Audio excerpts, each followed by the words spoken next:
He's back, you say? He's back. Uncle T is back. Yes.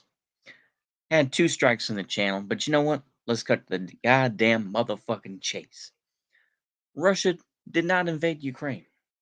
It didn't. It's just that nobody cared about the Donetsk People's Republic and the Luhansk People's Republic. Say what you will about Russell Bentley and his LARPing, is that, you know what? He actually fought for something. I'll give him that. Beyond that, though, the fact is that Ukraine has tried for 8 years now to get back the Donetsk and the Luhansk People's Republics and bring them back into Ukraine, and they have failed. This is simply the Luhansk and the Donetsk People's Republics to say, we need your help, Russia. We need your help. That's all it is. Um, Unfortunately, people are now trying to twist it around to pretend that they care about Ukraine, um, and to ignore things that we have seen in Ukraine. We're going to ignore the fact that Ukraine has, like I say, I mean, this is something that people have said, but banning the use of Russian, or at least severely limiting it, the corruption that has occurred. Of course, you can say, "Oh, Russia's corrupt too." Yeah. The thing is, though, they don't have the same amount of, amount of Putinite. That's fair. Yep. How's it going? Pretty good. Yeah. Russian is not banned. Oh, it isn't. Oh, okay. Well, my bad. They can't use it in like the parliament, though, right? I just want to make sure. Like I say, I'm trying to make sure. Let me make sure I don't promote that much propaganda. I think that it's like it's in the parliament, right? Where it's yeah. But it's unfortunate because at the end of the day, the Donetsk and the Luhansk People's Republic, things that people have not been talking about at all. Um, and the you know the Ukrainian military has tried to retake was never, it couldn't be retaken. And now that I guess people, it's like it's silly to me that it's kind of like this. This is my very half-hearted take, but it's kind of like someone that lives on their own, and they're like, I'm living on my own, this and that. I'm making, because that's what Donetsk and the Luhansk People's Republics were doing. Now, of course, like I say, they did get Russian citizenship, whatnot, but they were producing their own metals. They were doing other things. Official government functions are in Ukrainian, as far as I remember. Oh, okay. Well, fair enough then. I'll take the L on that. I apologize. I'll take the L on that. What I will say is this: is the Donetsk and the Luhansk People's Republics. Like I say, you can go ahead and delve into how independent, quote unquote, they are. But regardless, that like I say, this is like two independent children that are grown up and now are living with their dad instead of their mom. That's really what it is. It's basically like a divorce, and the two grown up kids need help. And instead of going to their mom, they go to their dad. Yeah, that's my opinion. All there is a bigger emphasis on Ukraine as a communication language. Otherwise, that how cultural and communities speak whatever they want. Oh, okay. Well, fair enough then. Okay. Well, I'll take the L on that then. I'll back up on that rhetoric. But that's my feeling on it. Is this is basically just these are like I say, Donetsk and Luhansk, separate entities from Ukraine, had their own government, they had their own passports, etc., etc. And like I say, of course, people are going to say, "Oh, they're Russian puppets." I know, but yeah, what's Russia and Ukrainians, mom? It's a good question. That's a good question. I would say, I don't know. I can't think of a good answer. I could think of a meme answer, but that's my view of it. Um, it's like, so why do you? It's like it's silly to claim. It's like, oh my gosh, they took my children away. That's basically what it is. That Ukraine is seen as a mom. Oh my gosh, they took my children away. No, your children are grown. Your children are like 25 years old, and they moved out of the house. You know, that's how I feel about this situation. Now, of course, could I be wrong? Possibly. Yeah, Kiev and Rus. Yeah, maybe. Kiev and Rus, of course, is in Ukraine, but yeah, the thing is, like I say, this is something that folks have been talking about since 2014, and they just don't want to look at the details of it. They'll loosely talk about Maidan. They'll say, "Oh, alleged countries," all this sort of thing. They don't really care. Now, of course, the thing is that when, of course, the hypocrisy of it all is, I'm going to give another very dumb take, but I'm going to give it nonetheless. Is um,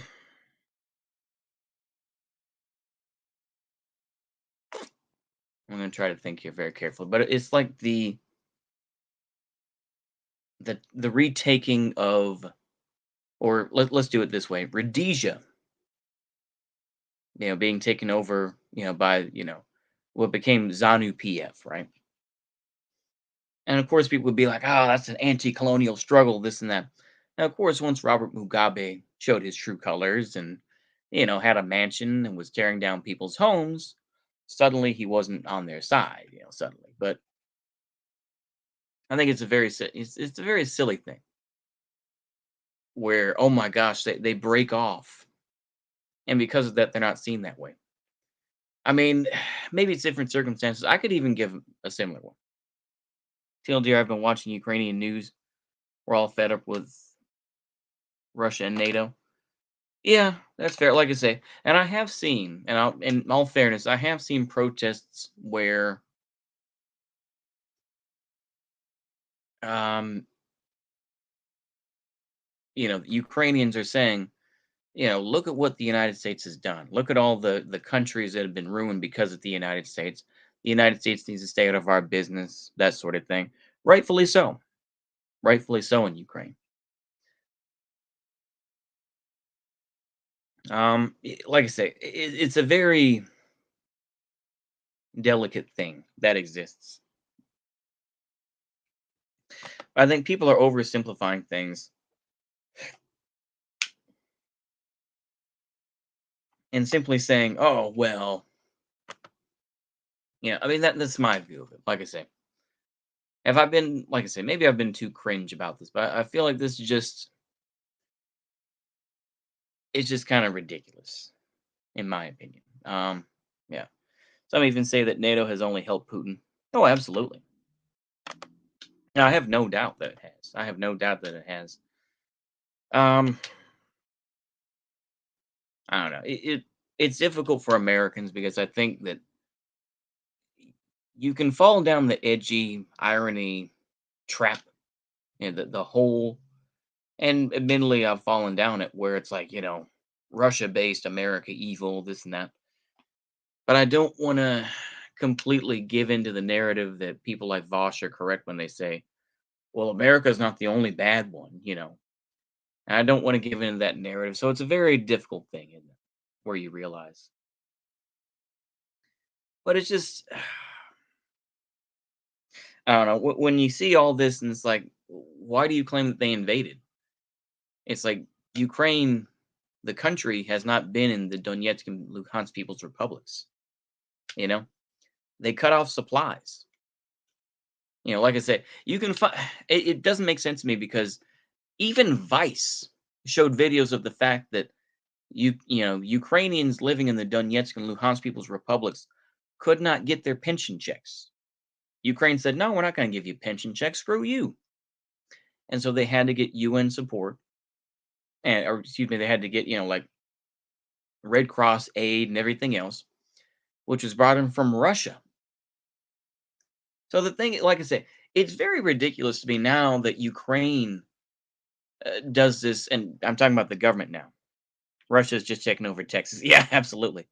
But the thing is, I mean, we remember these things. We saw, as cringe as they are, we saw all the bullshit from Vice News. We saw all those videos, and I know some of y'all have all those videos with Vice News showing the devastation. You think that? I mean, do you purely think that Ukraine was just an innocent bystander and they didn't continue to shell certain areas and didn't, shell the Donetsk or excuse me, the Donbass airport, stuff like that? You can't be you can't do that. So I mean, like I say, we live in this age of nuance. We live in this sort of, you know, uh, memory hold sort of thing where we're going to ignore the past 8 years. Apparently, we're going to ignore everything that's happened, even beyond Azov, even beyond, all the stuff that goes on in Ukraine proper. Feels, like I say, the astroturfed attitude of the way Ukraine is set up right now. We're going to ignore all that and we're going to cry over territory that we haven't been in because it's pretty much been to a point. It's pretty much like trench warfare, really, you know, and we've seen the incompetence of, like Ukrainian forces, isn't it? I just, that's my take on it. That's my take. I base it, and people can go ahead and criticize me, and you can go ahead and feel as you want, but I don't think uh, you can claim territory, of Ukraine that you haven't been in 4 years. You know, 2 million people from Ukraine went to Russia. Yeah, far more than those that went to Poland and the EU. Yeah, Minsk agreement were basically only stopped territorial advancements. They haven't stopped shelling each other at all. Oh, absolutely, absolutely not. No, the shelling continues on. Um, I just think, like I say, you know, eh, all the footage that's out there, all the information that's gone back and forth. Like I say, you can find, like I say, you can find the Vice series of that guy. Like I say, feel as you want to about Vice and say it's bullshit. Yeah, I absolutely agree. But find all that Vice stuff that they done videos on for, like I say, for a good solid, like what, 4 or 5 years. And that guy being kidnapped and all that stuff. You remember that. And yet people seem to be like, "Oh, we're not gonna talk about that. We're not gonna talk about the everything else," they don't want to discuss it. They don't want to.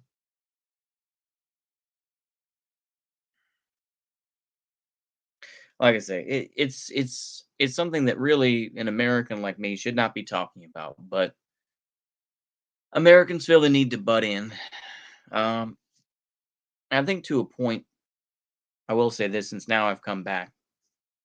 Um, it's unfortunate what has occurred in Canada.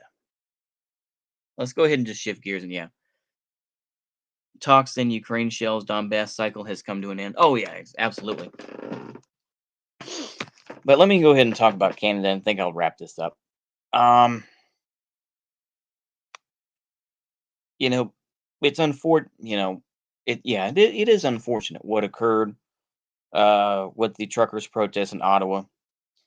Um, we've seen that overall it was peaceful.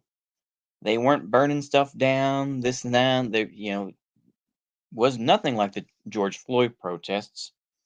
Um, and we saw freezing of bank accounts. That lady was trampled, not to death, but she was trampled by a horse. We've seen, of course, the police come in, masks, on, all that, badge numbers hidden. We've seen the tow trucks, of course, take off their stuff. Yeah, we are done in Canada. The truckers were good guys. I spoke to a few. Yeah. And that's really the bigger issue. And we saw, of course, they voted for the emergency powers, and they're going to stay in place for as long as we can imagine them. These emergency powers are going to take place. You know, I think in general, people forgot. People claimed, of course, Austria was getting bad, Australia. But yeah, Canada is going to stay that way. For the future, and you're going to see a massive crackdown within truckers. I think that this is just kind of the set point where more people are going, more of that stuff is going to be AI controlled, and people are, I'm sure, scrambling to get that stuff online, so they don't have human truckers anymore. They can just pilot it like a drone, and that's like I said, that technology is already in the works. If it's not already, in the beta stage at the very least. So yeah, I mean that's definitely where we are headed, and this is simply an excuse for these things to occur. You know. So yeah, I mean in general, I think the West. This is just in my opinion, this is some of the last gasps of sort of let's pretend we give a hoot about these sorts of things. We saw these folks who are just like, well, this age of nuance sort of thing.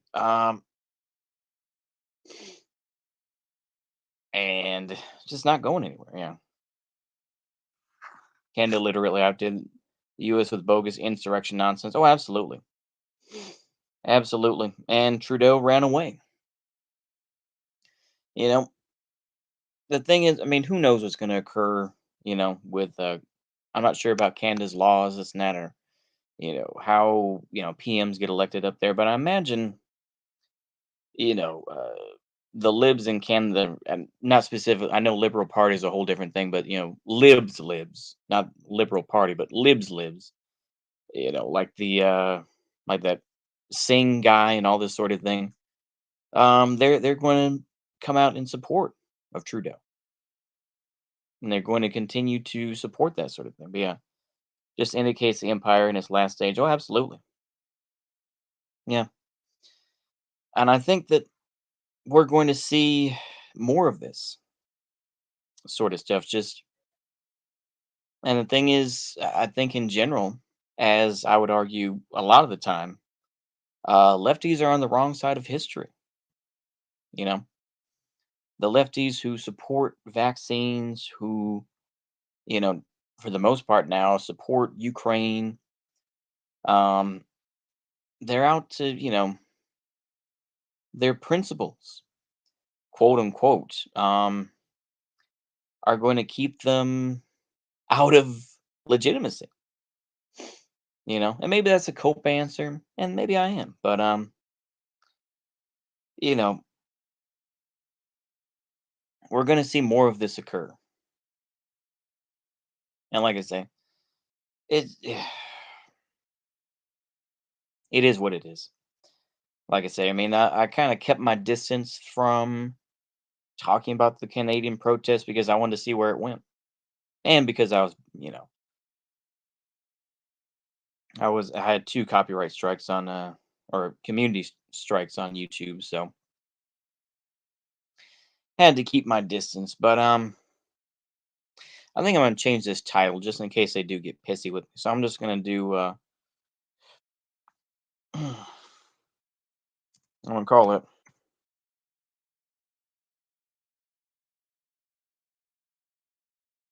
Rush. I'm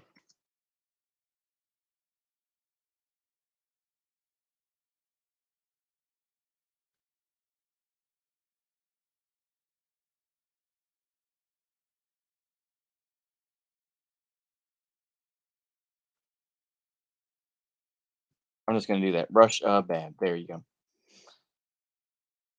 Just to avoid the bots. But yeah. I said over 5 years ago that the only way the U.S. can stay intact is to do more authoritarianism. Oh, absolutely, yeah,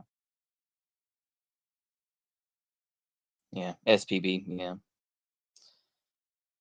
I think that's all I really have to say. I'm trying to be. I apologize. I will say this, and I'm going to try to be genuine here for a moment. I apologize for using some inflammatory stuff about what occurs in Ukraine. So I apologize for that. That was a little bit ignorant of me to say. So I apologize. That was a little rude. I apologize to the shock raised, being Ukrainian. Um, like I say, what I will say is that uh, we see that